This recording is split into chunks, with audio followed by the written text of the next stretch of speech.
E esse pessoal tem que estar atento ao quê? Você que é o próximo juiz, você que é o próximo delegado, você é o próximo aí concursado. A gente sempre diz o seguinte: primeiro, procurar entender muito bem a lei. Segundo, entender a rede que você se encontra. Você é um juiz, você é um promotor, você é um defensor, você é um delegado. Você precisa entender o sistema que te cerca para poder atender melhor essa mulher. Porque às vezes tem algumas situações que não dá para você detalhar muito, né? De você atender uma assistida, chegar numa delegacia ou chegar numa defensoria pública, no Ministério Público, e às vezes não existe o aparato necessário. Às vezes não é porque não quer, é porque não se tem uma assistência para aqueles profissionais, às vezes. E quando é para estrangeiro, pior ainda, né? Exatamente. Então me explique aí, você, como é que fica, Tassi? A própria Anabel falou da questão da escuta, né? Da necessidade da escuta desse promotor, desse juiz, do policial. Só que a gente, depois, só um parênteses, eu passei 11 anos na França e acompanhei casos, não é, de mulheres que sofriam violência doméstica. Só que, como a gente falou, precisa desse contato inicial na delegacia. Está ótimo quando a gente está no nosso próprio país, a gente vai chegar e já existe uma dificuldade da mulher, por si só, no seu próprio país, de falar de uma violência. Sim. É bastante constrangedor, sobretudo quando do outro lado tem um homem que a escuta vai ser muitas vezes por um homem, então às vezes você fica constrangida. Mas imagine essa situação no país estrangeiro, onde não é a sua língua, não é a sua cultura. Mais difícil ainda. Mais difícil ainda. E aí vem uma questão até que essas mulheres, quando vão para o exterior, muitas vezes elas ficam em comunidades. Elas ficam na comunidade de brasileiros, de portugueses, né, de italianos. E isso faz com que ela fique cada vez mais isolada da adaptação social como um todo. E aí ela não tem o domínio completo da língua. E no momento de falar de suas emoções, ela não vai conseguir falar numa língua estrangeira. Como é que ela vai falar de uma dor, de um trauma, e até de emoções que remontam até a questão afetiva? E aí é que está, no âmbito da legislação estrangeira, toda mulher que sofre violência doméstica, no caso de uma apuração, inclusive, de um processo penal dessa natureza, ela tem direito a um intérprete.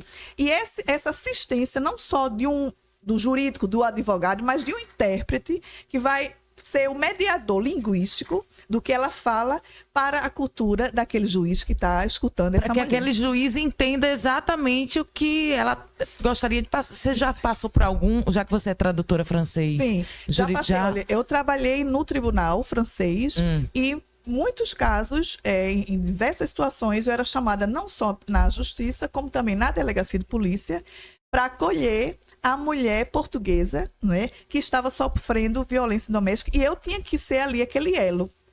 E eu tinha que dar o tom também da emoção, eu tinha que dar também o tom cultural, porque às vezes, num contexto de uma família portuguesa, não é, certas situações que a gente vai transferir para a cultura francesa, a gente tem que fazer uma contextualização. Sim, o que é normal para aqui, às vezes não é lá. Pois é, e aí, então, essa necessidade do acesso à justiça, que é o que a gente discute, do acesso à justiça para se proteger essa mulher, ela passa também por um acesso garantido a partir de pessoas que são assistidas por assistentes linguísticos, por intérpretes, tradutores, não é?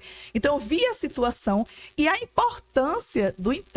Só que esse intérprete, ele pode, dependendo das próprias concepções culturais dele, ele pode deturpar o que a mulher disse. Ave Maria. Ele pode interpretar mal e isso causa um dano a essa mulher, ao processo, todo, não é?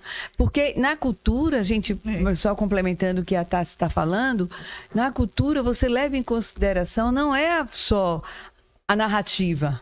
Você vai levar nessa narrativa, está embutido todas as questões relacionadas à parte de sentir, pensar e agir.